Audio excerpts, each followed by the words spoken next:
Gipahingusgan sa Department of Health, Negros Island Region ang adbokasiya sa himsog ug maayong kalawasan ngadto sa mga purok sa Dakbayan sa Dumaguete.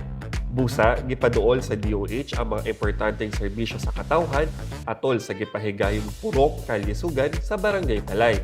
Gipahimuslan sa katawhan ang libreng serbisyo sa DOH sama sa libreng konsulta, paghatag og tambal, physical therapy, nutrition counseling, HIV testing ug uban pa.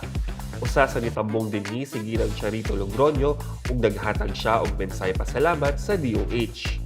Bago kong kuan og gouty arthritis. So, niagi kong treatment og physical therapy. So, mag-exercise ko sa ako naibalaan sa physical therapy, ma'am.